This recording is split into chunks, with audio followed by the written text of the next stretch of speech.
This is a show for grown-ups. And they say bad words. And they say bad words. Say final warning. Final warning.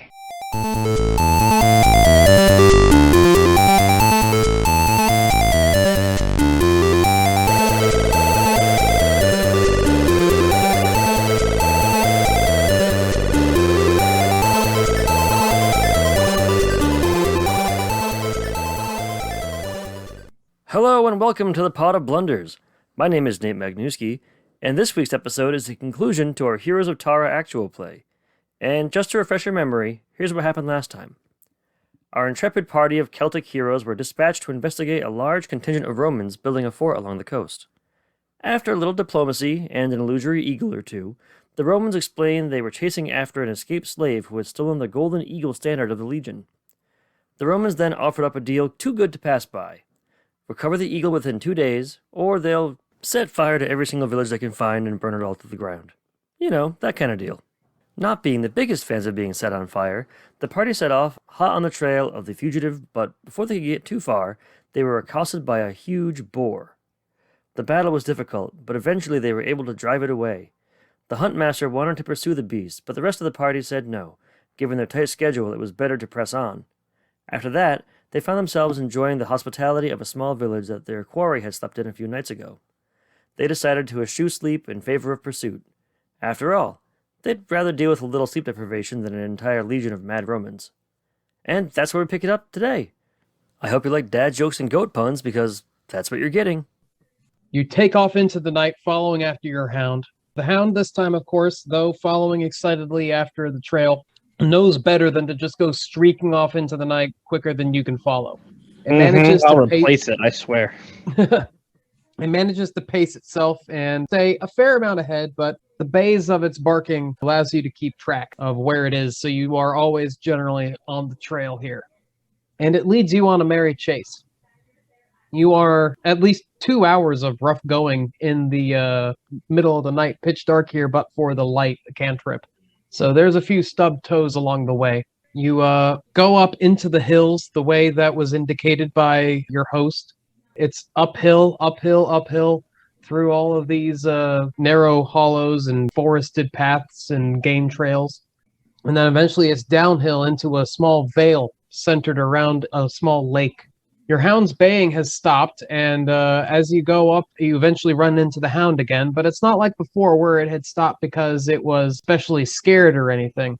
But this time it is incredibly alert. You come up upon it, and its ears are perked up, and it's just standing stock still, just kind of staring off into the darkness in one particular location like it's locked on to something that you can't quite see in the darkness. What do you see? What do you sense? Just gives this low, throaty growl. I want to cast light on a rock and throw the rock towards where he's growling. All right. You do so. You toss the rock out there. And, let's say you give it a fair pitch. It goes out there like 40, 50 feet or something, because I think the radius of light is pretty good, right? I believe so. Let's go with yes. Yeah, let's just assume. I think it's something equivalent to a lantern light.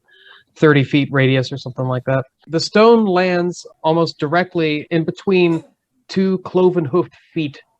And you look up between it, and seemingly staring out from the forest right at you is a goat-headed man creature, very much like what we might know as a faun or a satyr, though far more burly, at least half a foot taller than the average human. If anyone's familiar with their Warhammer fantasy, a good equivalent would be the Beastmen. Mm-hmm. That's basically what you have staring out at you from the forest right now. With the stone having just fallen right at its foot, it suddenly seems startled by the discovery, and it just takes off deeper into the forest. Well, here I go killing again. Why? Let him run into the forest. Why do you want to kill everything? Are these things friendly normally, or are they hostile? You can give me a nature or druid lore check for that answer. Let me see which one was better for old. Or even bardic verse, actually. Either of those three would have an answer. Yep, so it looks like history is bardic verse, so it's a +1. Yes, yeah. Oh, no, wait. Nature is... So, yeah, it looks like you got a +4 on nature. Yeah, I'll do that one. Hell with bardic verse. That's a 16.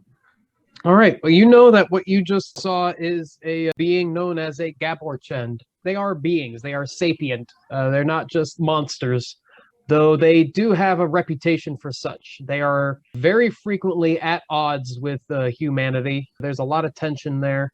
They are mysterious people of the forests that very rarely come out to interact. And oftentimes when they do interact, it is very violent, unfortunately. Their intentions are not a surefire thing whenever you encounter one. So if your character is inclined to prejudice, he would have a extreme reaction to the presence of such a being. I don't think I would, just because I think I'm more like the diplomat. Definitely. So I'm going to try to call out to it and say, we come in peace. We just want to talk. Please don't be afraid. We will not harm you. You actually are answered. Voice actually does echo back out at you here, just saying, "Go away. The eagle is ours." Ah, damn. Here we go killing. I'm ready for the hunt.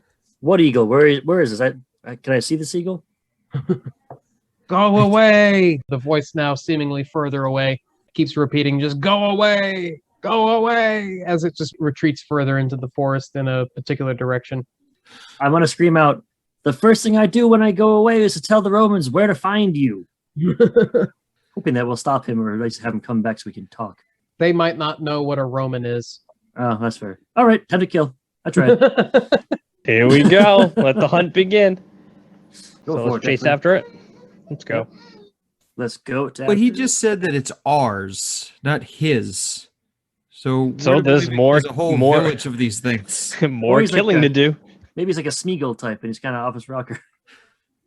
Can we stealthily follow him to his base? Oh, of course, we're not gonna. Well, I mean, you might, go clogging through, but I'm not going to make that much noise. So You if anybody brute. is wanting to do a stealth check, you could just go ahead and give that now. Casting guidance on myself first. That's a nat 20 for Declan, and then let me roll for my hound. It's a 16 for Let's see. Elatha. All right. 15 for my hound. 22 for Sheila. I suppose if you're using guidance, you would have to cut out the light. So you're no longer using the light cantrip, correct? Correct. All right.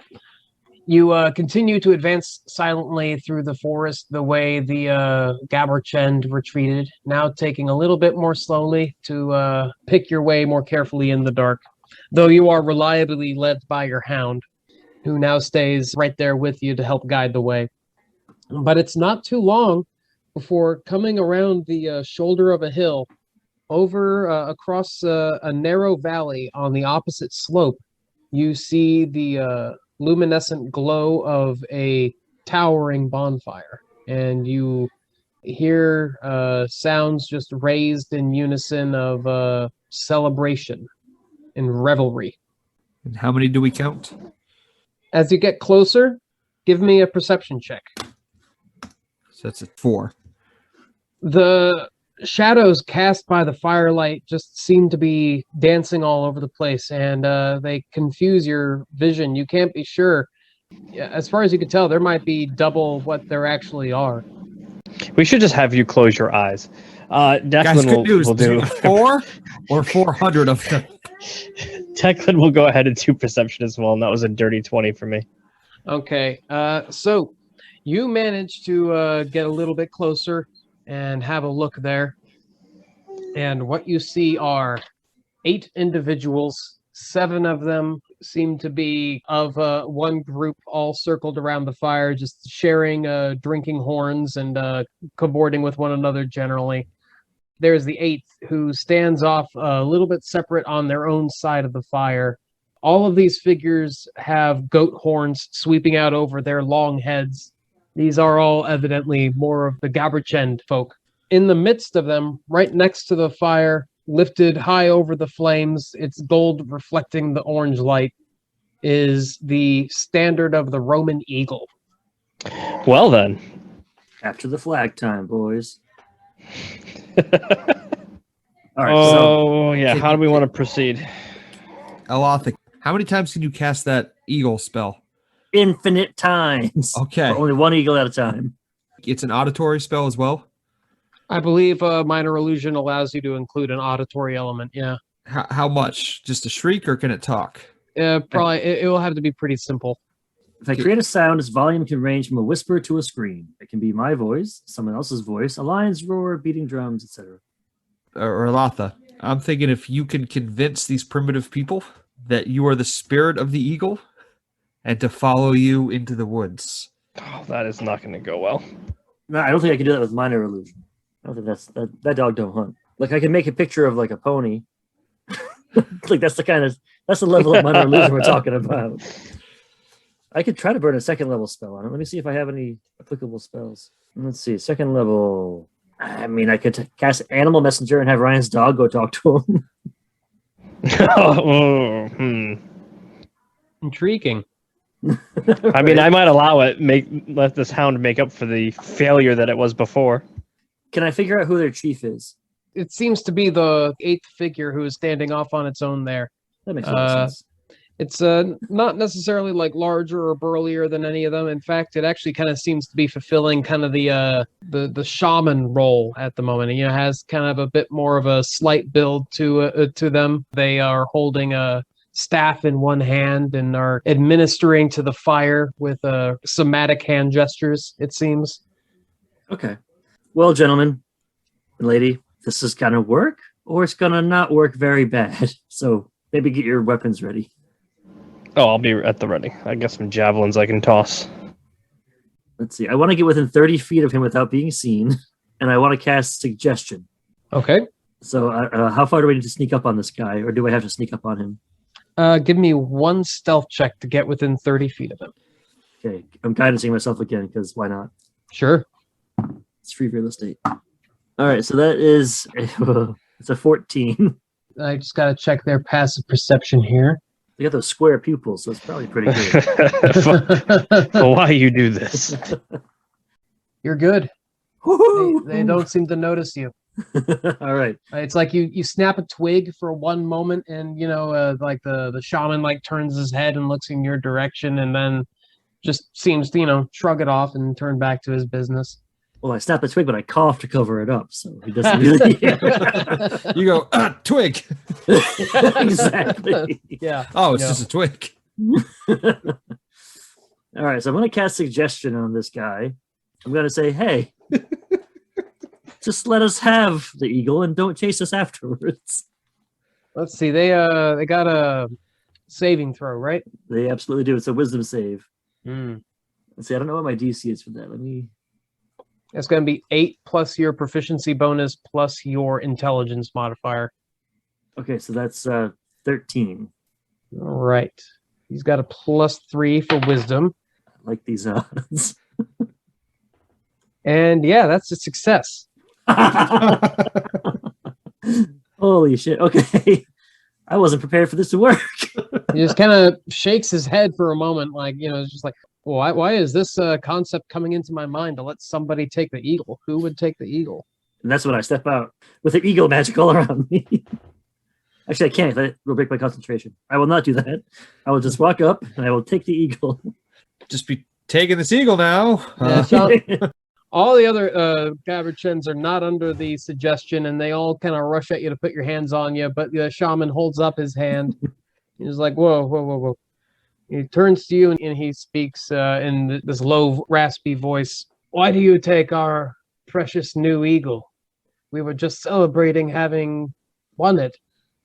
This is truly a poor fate that you bring upon us, but I suppose if you need it, but an explanation would be nice. Sure.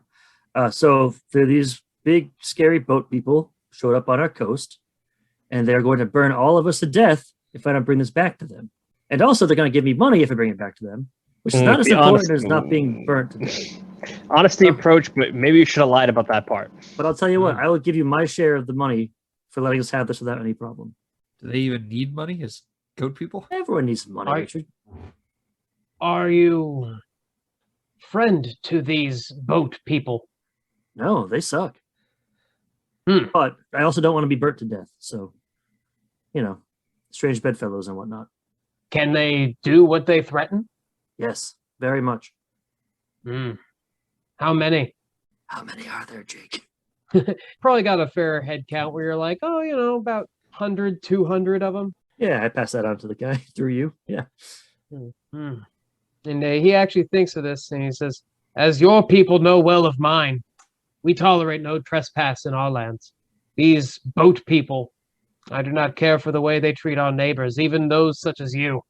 You can have the eagle, but, he says, he's kind of stroking his long goatee beard, says, if you would wish to split the eagle and see off with these boat people, our tribe and yours may be able to do something about this. So he wants Okay. to split the eagle? Basically, it's a big hunk of gold, so he would just he's proposing just like chopping it in half and taking the gold. I will say I'll be right back. And I'm going to go to my friends. My thought is we take the eagle. And then we bring it down there, they'll open the gates, they'll welcome us in. And then if we want, the go people can attack at that point once the gates are open and the guards are lowered. Or we can just give them the eagle and they'll fuck off, hopefully. What are your thoughts, guys? I don't trust that the Romans are just going to take the eagle and go away now that they've seen our land.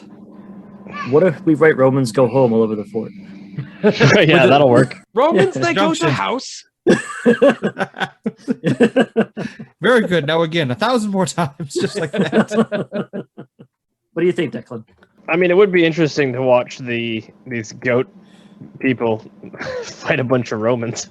Not gonna lie, if we could just sick them on them. But that's still only 8 against 150. There's Well, more there's 8 votes. here. It can easily be supposed that they have other camps all kind of throughout the area that could be called upon and mustered together. Another thought, potentially. We could have the goat people attack, and then whichever side starts to win, we join that side. And then whichever one of our problems is eliminated first, Exactly. so either the goat people die off and we get rid of that problem, or the Romans die off and we get rid of that problem. Or we could just have them hold back and only attack if the Romans double cross us. Because there's no sense in starting a war if they'll just peacefully go. I'm not thinking they will, but that's a big chance to take. Mm, So I'd have them at the ready, but I wouldn't have them attack. I think to get them to agree, we have to agree to split the eagle. mhm. So I don't know if they'll be willing to help us until we break this eagle apart. But what does it matter if you've already cast the spell? The eagle is ours. No, yeah, we can take it. But if we want them to attack with us or stand with us, they want part of the eagle. If the Romans fight back, They and can we take defeat the them, fucking they can have the eagle. whole damn eagle. Yeah. But if All the right. Romans go away, they can just have your money. Your money, right. not my money. Right, we can propose that. So I'll go back to the goat guy and say, okay, slight revision of the plan. And I say, we're going to give this to the Romans, but we don't trust these people. If they attack us, we want you to attack and fight with us. And then together we can drive off the Romans. If you do that and we're successful, you can have the entire eagle. We won't even try to split it with you. As a show of good faith. This is fair. Yes, we will keep an eye from the forest's edge. If we see anything turn, we will intercede. We will come running and take what is ours.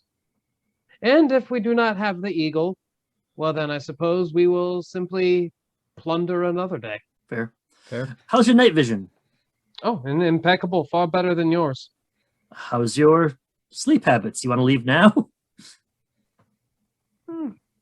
I suppose. Are you not getting a little tired yourself? This spell lasts for 8 hours. If we go to sleep, they're going to figure us out pretty quick. Right. Yeah, all the other Gabatrons are actually kind of looking at one another like, man, what's got into him? What's going on? Normally we would have absolutely been stomping these guys by now. But all right. I turn to them and I cast the eagle. I can't. Nope, I can't. It'll break concentration. Don't Don't do you that. dare. Never mind. Never mind. Wait, the spell lasts for 8 hours. How long is it back to the Roman village? It was about 2 hours to get out here, so you would have, a little under 6 hours by the time you get back there. And by that point, actually, the sun would probably be coming up. It would be about morning by the time you got back. Yeah, I say we all last back before your spell wears off. Yep. And these things tear us limb from limb. Agreed. Yeah, I don't want that to go. That would be bad because he'll know. If we're pulling an all-nighter here, this will be as good a time as any to request a Constitution saving throw from each of you to keep off the effects of one level of exhaustion. I have I believe the advantage on Fenned saving does. The throws. Fenned Pathfinder could help with this. And I Ooh, also what have can I do? Oh, is it my The Pathfinder is the feature that allows you to like add your proficiency bonus to ability checks and saving throws of yourself Yes. or allies while traveling in the wilderness. And that we will do. I believe that costs 2 cunning points, so you're now down to 1. And that's what you'll be at until you recharge it through various actions that are listed out in that feature description. And that's what we'll do, because I don't want us getting fatigued before we get there. You will only be able to enhance the roll of 1 person. That's all. You have to spend it independently for each person, and you can only afford the one with 2 points at the moment. So I will do Alatha. I think Sheila should be fine. And I rolled high. I just rolled an 18 plus whatever my constitution is, Okay, so what Okay. happens to me? which is just 0. You So get what a is- you get a +2 from Declan on your roll, Alatha. Okay, cool. Let's see what it is. And I have advantage on this because I have the labor of Ériu. Tail to you. Yeah. Yeah. Very nice. So let's see. First one is a natural 20. So yeah. Nice. All right, Thank and you. Sheila. I get a 14 plus 4, so an 18 for my constitution. All right, you all are holding up strong. You're just keep on trucking through the night here. As you all take your leave of the Gaberchen's campfire, you trek off back into the wilderness in the darkness of the night. You, at all times, hear what must be the Gaberchens tailing and shadowing you from not too far off. You hear a few bodies going through the underbrush about 40 or 50 feet off to your right, another couple 40 or 50 feet off to your left, and a few kind of coming up behind you. It's a little bit spooky if they had hostile intentions, but at the moment they just seem to be kind of maybe escorting you, maybe trying to spook you. Who really knows? But it seems like they're kind of sticking with the program for now, because presumably they'll just be stopping at the tree line to keep an eye on the situation and step in if they need to. After these messages, we'll be right back. Coming to the World Wide Web, it's the internet's premier podcast that gives you the 411 on the 1990s favorite television teens with Tood. The Ninja Turtles? As if, The Power Rangers? talk to the hand. My bad. You must mean the No duh, they're all that in a bag of chips. That's PHAT fat. How do I scope that? Just head on over to our Patreon, and starting at $1, you'll get 2 gnarly episodes of Jumping the Street Sharks a month, plus a bunch of other tubular shiznit. Actually, that sounds lame. I think I'll keep my cheddar to myself. Not! So if you want to support us, head to the Patreon link in the show notes. We appreciate you, and can't wait to share more jawsome content with you soon.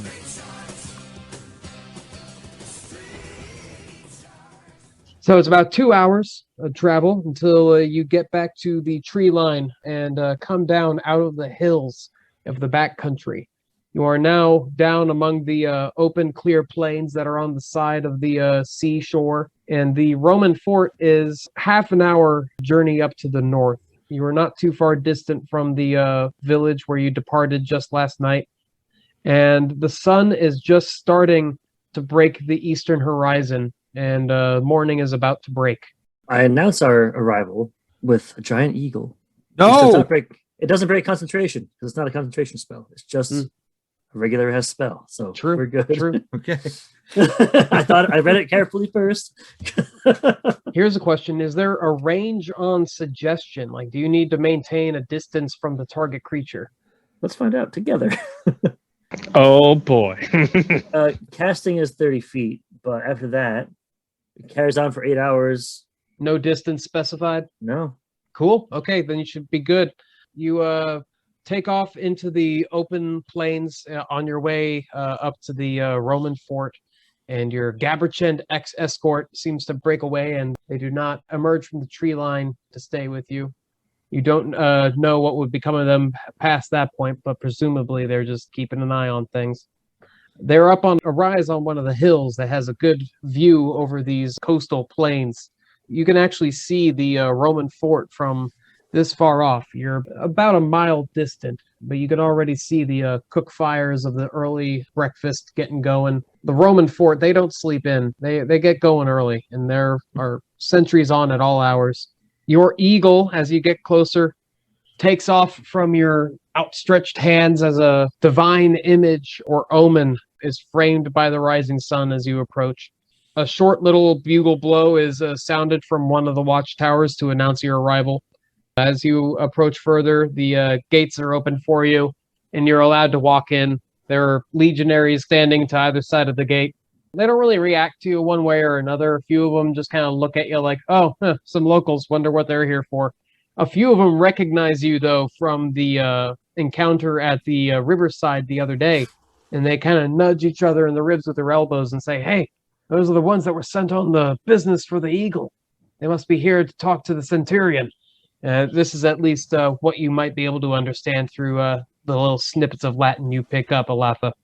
So you're not really given any specific direction, but it's obvious enough where to go. The large command tent in the center of the fort. You make your way there. More legionaries stand off to either side of the tent flap, and you're conducted within. And there is the Centurion, Meredith Deaconess. He's already up and at it, doing some paperwork or whatever the equivalent might be for a Roman officer at his field desk. You come in, he sees you, takes note, just puts away his quill and steeples his fingers and puts them on the desk in front of him and leans forward. He looks and says, I trust that bundle under your arm is the Eagle, then. You would be correct. I trust you are going to pay us now. Yes, certainly. And he picks up a satchel of gold coins and he just kind of tosses it to Sheila to catch. Does it feel light to us, or does it feel like count it? I want to count it, make sure it's all there. It's all there. Seems pretty good. And he says to you, through his interpreter, of course, his scribe is already there as well, says to you for the Centurion, Luis Nak, you don't have him with you. He was slain by the goatmen in the woods. What was he? Goatmen. Oh, charming story. Goatmen. I hope you never realize that's not a story. How do you know he's slain? Did you find a body? The goatmen are vicious animals. They slay everybody. They are not friends to man, so I can only assume. I don't think that fool would have parted with this, and I slam it down on the desk very easily. And he turns and relates this to the Centurion, and the Centurion has this grim look on his face, as he seems to have always had. He leans forward in interest. He says some things to the scribe, and the scribe says back to you, the Centurion is not satisfied. He believes that you have made up the story of Goatmen, and he is grateful for you having returned the Eagle. However, we do believe that the fugitive is still at large, and we will have proof of his apprehension. Would you rather have proof of the goatmen? We don't care for your stories of Goatmen. I believe you did say you didn't care too much about if we found the fugitive or not to begin with. Why are we changing our terms now? The Centurion does not care for the slave, but he does care about being lied to. The Centurion feels that there is a conspiracy afoot, these stories of Goatmen. No. The Centurion has decided while you were away that our business will not be so brief here. The decimation of the countryside begins tomorrow until we get to the bottom of it. Okay. Mm-hmm. Sure. Sure. Oh, you know, be way more dramatic, Nate. He goes, "Do you want? Oh, you don't believe me? Do you want proof of the Goatmen? You want proof of the Goatmen? You can't handle the goatmen." And then you send up your giant, whatever your signal is. I assume we had a signal. Yeah, it's a goatman. Because we can't wait till tomorrow morning. No, it's just a picture of Oh, a no, goatman. we can't. The shit's about to go down now, yeah. Because also your spell will run out. Yeah. Or is that even better? Because then they're just super pissed that the Romans have their eagle. Oh, they'd be pissed at both of us. I'd prefer them just to be pissed off at the Romans. And I cast Minor Illusion. Big goat man. Like flexing. Goes up in the air. Ah, With like an arrow. Yeah, exactly. that is answered by a horn echoing out of the forest.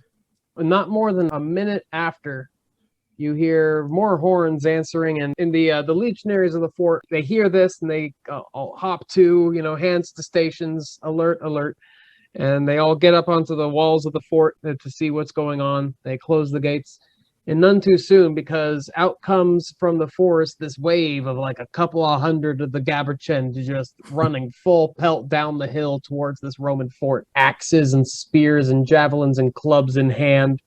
They're just with leaping bounds and braying calls. They're just rushing headlong towards the fort, covered in blue war paint, the whole 9 yards. It seems the shaman was true to his word in being able to help out with these guys. Behind you, the Centurion hears the commotion, and he comes rushing out of his tent. He demands, what's the meaning of this? What is that? What are those?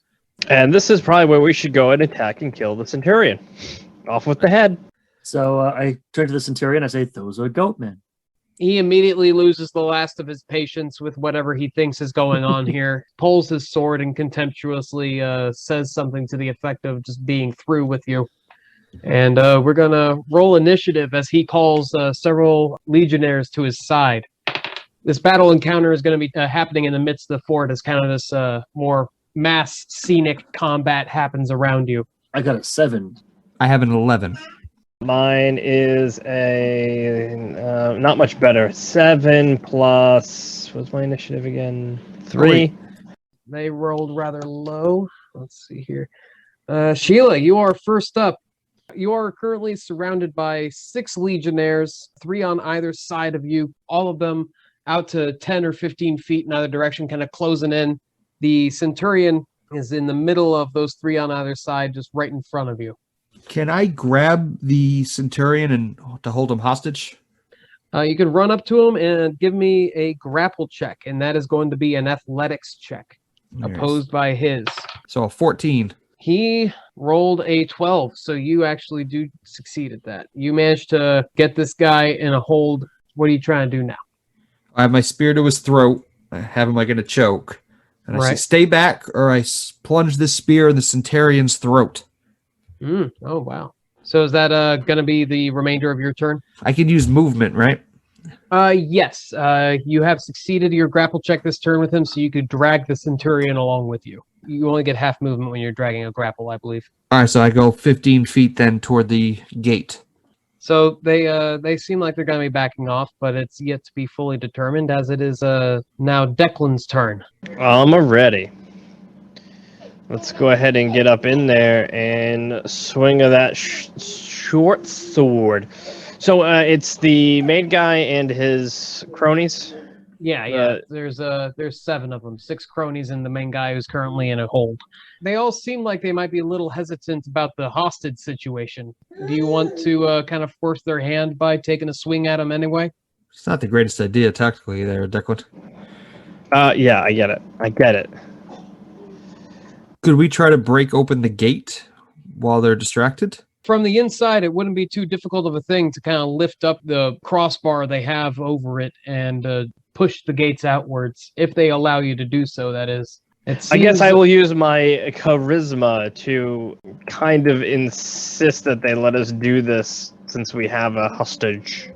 Would you like to use a persuasion or intimidation check? I think that's going to be persuasion for me.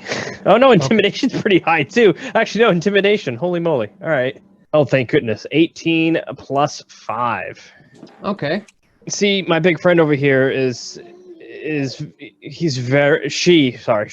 is very, very strong. And if you don't want to get hurt, just open the door. We don't have qualms with you. We want to get rid of your boss here, who seems to not want to listen to reason. We brought your emblem back, and the Centurion has reneged on our deal. So the quicker this gets done, the quicker you guys can go home with your emblem. The scribe is kind of shouting this all off. He's kind of still standing on the sideline, but he's like still having to translate for you. And he's actually shouting what you're saying in an attempt to help the Centurion. The scribe doesn't bother translating him back, so you can't quite hear from him. But Alatha, you hear him yelling like, I didn't renege on anything. I gave you the gold coins and then you called these monsters down on us. But that's beside the point. The Romans do seem to be influenced by your persuasion there, or your intimidation, Declan. They let you get up as far as the gate without anybody impeding your progress. I'm going to be maintaining the combat initiative here. So as we're making our way towards the gate and the Romans are just kind of foregoing their rounds and letting you guys go, though hesitantly, and kind of keeping a surround on you at all times, is there anything else that the rest of you are getting up to? Sheila, can you give me a few more athletics checks, because the Centurion is going to be struggling. He's wiry. So you said strength checks or athletics? Athletics. So that's only an 8. All right. Yeah, the Centurion does manage to break out of your grapple and is now only 5 feet in front of you. He turns around, whips out his sword, and tries to attack you. He just calls out to his legionnaires, "Get him! Get him!" And then he immediately nat ones. Did he pee himself? Right. The sword turns into a big floppy dick. He you handily disarm his sword and it drops to the ground. But I was getting ahead of myself there. If we're re-entering the initiative on Sheila, having just had to make another athletics check, it is your turn at top of initiative, Sheila. Is there anything that you would like to do, having just lost control of the grapple? Well, I lost control, but I get it right back, didn't I? You can attempt another grapple, yes. How far are we from the gate? You got very close. You're just about 20 feet off now.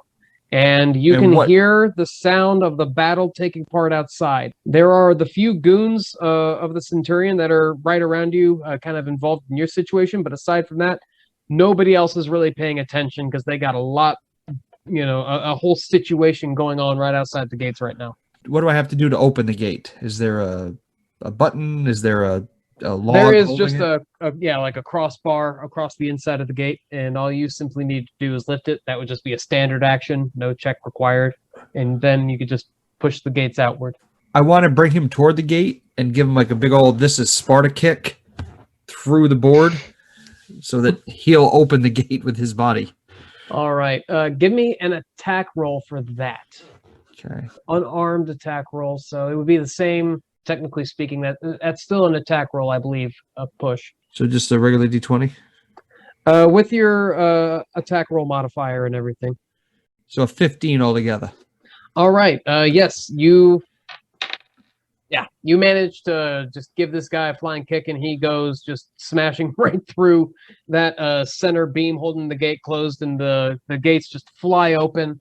Immediately on the other side are Gaberchend. And he falls into their midst, and they fall upon him and immediately just start hacking the dude up. Sweet. Nice. The Gaberchend will start streaming in through the gate, but that is not yet, as we are still on rounds here. So, Declan, I believe that would be all that Sheila can get up to, unless, is there anything else you had up your sleeve there? That's all I wanted to do, and I did it spectacularly. Indeed. All right, so Declan, it is your turn. The Centurion has just been dealt with, much to the horror of the legionnaires that are attending the situation. But those legionnaires are very much still in action here. They're surrounded by 6 of them, and they are not at all happy. And the Gaberchend, well, it's not clear how that's going to play out yet. I look to Elatha. Should we duck out? Let this work itself out? We can mop up anything afterwards if we need to. First and foremost, I have a one-liner prepared, if you'll excuse that. Oh, let's do it. Thank you. So I take off my old-timey sunglasses and I say, well, he may have seemed so stoic, but I guess we really got his goat. Ah! And then I said, yeah, let's get out of here. And I snatch the guy's helmet off his head as we walk out. Nice, nice. And the Gaberchend, they let you go, as it seems the shaman who called them all together gave them a rundown. You can imagine how that conversation went. Hey, just put these 3 guys in there. They're cool. Wait, what? Why? Why are they cool? I don't know why. Just do it. Do I see the shaman anywhere on the battlefield? You see him kind of up on a hill observing the action, just kind of with a few other Gaberchin warriors standing nearby attending to him, but he's just kind of keeping his distance. He sees you looking at him and he just raises a hand in greeting. I want to approach him and I want to hand him the helmet from the Centurion. Explain that it's their leader's helmet, and I wanted to give it to him as a symbol of our appreciation of his following through on his word. And I hope that it's the first step towards a more meaningful relationship between our peoples. Our peoples will likely spill much blood between one another before we come to such terms, but that is the way of Ériu. It is, at least for the best, that we come together to see to these Romans. My visions have told me that they have come to bring much of the world under their dominion. I believe you've already met the human who brought the eagle to us and brought all this trouble down on our heads. Who? He travels these hills now in the form of a boar after I turned him into one. Bitch. No, it doesn't ring a bell. Anyway, I gotta go.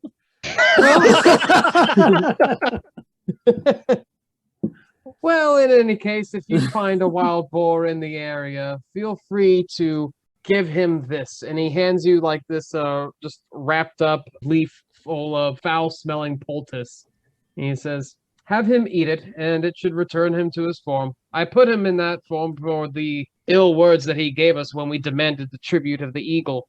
I trust he's learned his lesson by now. Given that he's brought all this down on our heads, I think he can be a pig for a bit longer.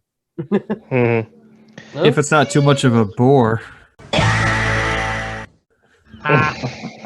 Declan looks at you and says, I told you so. Well, that is your decision to make. In any case, you might not want to be here for when the warriors have their pillage. It seems the battle is going quite well, and he indicates, and it seems that, yes, indeed, after the gates were opened from it within by you guys, the Gaberchin all just streamed within, and now the Romans are certainly on the ropes, it seems. Tents are on fire. Pretty chaotic. It's getting medieval down there. You know what? You Gaberchins are okay. I always heard these bad things about you, but at the end of the day, you're not so bad. I'm so vulnerable to these jokes. In any case, you guys take your leave. Yeah, we're gonna hoof it. Okay. Now you're pushing it. Oh man, would you go back to the nearest village where you had spent the night before, or would it be back immediately to the chieftain who, in kind of the prologue I described as giving you this whole job to begin with? What's your next destination here? I want to go to the village. A nap. Yeah. Let's warn the village about these people too. Like we should warn the village about the goings on down here, so they don't get any blowback from the traveling Gaberchins. Yeah. Who knows if the Gaberchins might get a little excited and go a little bit further for an after party. Who knows? But you go and you give the heads up, and and by the time you get there, over the horizon from where you just came, there is just this huge black billowing column of smoke from the fires that's been started. The headman of the village, he just kind of looks up in the sky behind you and nods his head a little and says, "Yeah, we kind of figured that you had taken care of the problem. I'll send about 200 Gaberchins." From there, it seems that the Gaberchins, they do not go pillaging over the countryside. It seems like the Romans gave them enough of a party. You spend another night there with the villagers, and they give you the well-deserved rest you so desperately need by this point. You wake up the next morning, and on your way down to the river to follow back up to the chieftain who had initially given you this job, you pass by where the Roman forts stood before, where now lies only ashes and cinders. There are a few Roman survivors picking about the ruins, loading back up on the boats. It seems the Gaberchins did not go so far as to touch the boats, perhaps intentionally leaving the survivors a way out. The Romans, if you approach them, have absolutely no interest in discussing with you.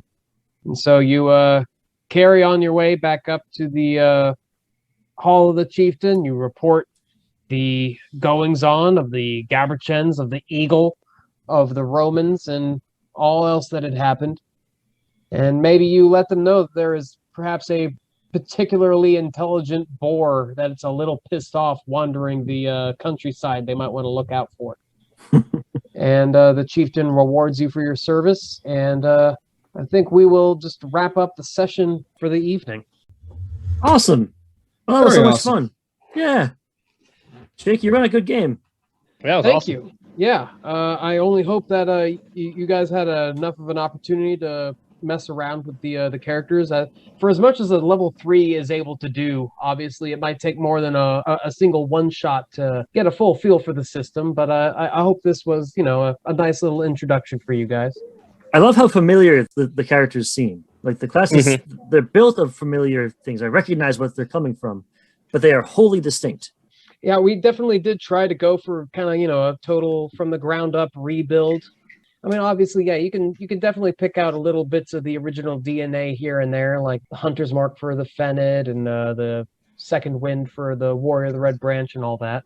Whenever you get some time to have a look at that player's guide in general and you get a little deeper into the level progression, you'll just be seeing how further and further in you go, the more and more these classes really get to shine on their own. If there are any general impressions or any improvements that I could make, this game is still in the playtest phase, and we are certainly open to feedback. And for any of your viewers who have been listening and sticking with us to the end of the session here, I would like to remark that we do have a very active Discord page where it is completely open to the topic, obviously for discussion of any related topics to this game, but also weekly public demo / playtest sessions as often as we're able. We're taking input and eager to hear people's thoughts and reactions. Open door policy if anybody wants to come on board for our Discord. Awesome. So how can listeners get their hands on this? Well, we're starting up the Kickstarter campaign by next week on July 1st, or what is next week as of the recording of this. I'm not quite sure when you'll be broadcasting this particular episode. It'll be well underway by the time this comes out. Yeah, fair enough. So we have the Kickstarter going right now. If they poke their head in there, see what we're all about, maybe make a generous contribution, they can be assured it will be well worth their time, and they'll be plugged into the stream at that point, and it'll be hard to miss. Aside from that, we're always on Twitter, at Heroes of Tara on Twitter, or I can also be reached personally with heroesoftara@gmail.com. I cannot wait to read this guide. I mean, it's playtest material, but it's 200 and some odd pages long. It's like this. It's not like a small quick start. It's a massive tome you've provided for me to dig into. Oh yeah, we're trying to give the full player's guide experience. Oh, and I'm sorry, just following up on that last question. Once everything is all said and done, Kickstarter and everything, once we're produced, we will be primarily on Drive-Thru RPG. Just want to get that out there. Awesome. Thank you so much again for coming on. You provided us 3 weeks of material. I am blown away. Thank you. It is my pleasure. Thank you guys so much for having me on here and giving me a chance to show off my work here. I'm just super excited that there are some folks who are interested to see what we got cooking. I can promise that it will be a lot of what folks have never seen before. Y'all have a good one, okay? Hey, You too. Jake. Take care. Jake, Oh, yes. did you hear about the goat who knew Kung Fu? Oh, boy. No, I didn't. He was the Karate Kid. Oh, man. Oh, well, hey, it's been a great time. You guys have been great players. That needs to be said. The game is nothing without a great bunch of players like yourselves. So thanks again, and I look forward to the next time we can all chat. That's Absolutely. awesome. Yeah, thank you so much. Take care, Jake. And thanks to your listeners. Best wishes, everybody. And that's all there is for this week. I want to thank Jake Duerksen again for being so incredibly generous with his time and his talents.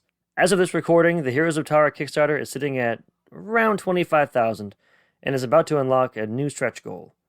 There's just under 2 weeks left in the campaign, so please consider following the link in the show notes and supporting Jake's amazing passion project. You have until August 1st, so don't wait. In addition to the Kickstarter link, you'll also find links to Jake's Twitter and the Heroes of Tara Discord, where you can still help playtest the final product, and maybe even jump into one of the public demos. It's a hell of an opportunity, not only to play the amazing game itself, but to help support a truly deserving community member in Jake. Heroes of Tara is truly a unique project that really blends a person's passions flawlessly.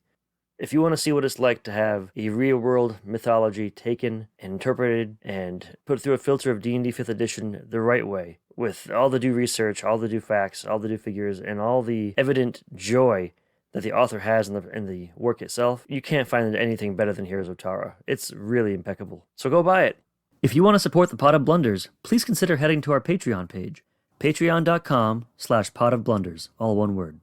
We've got membership levels ranging from $1 to $10 a month, which will get you access to things like our Discord, exclusive episodes of Jumping the Street Sharks, as well as a variety of other perks. You can also support the show and help us bring more attention to amazing indie authors by leaving a review on Apple Podcasts. We really appreciate any help you can give. We love hearing from you. You can always find us on Twitter at Pot of Blunders, and you can also reach us via email at potofblunders@gmail.com. Want more reviews, interviews, actual plays? Head to potofblunders.com and learn about even more amazing indie games. Thanks for listening. For the Pot of Blunders, I'm Nate Magnuski, and as always, may all your Ds be 12s.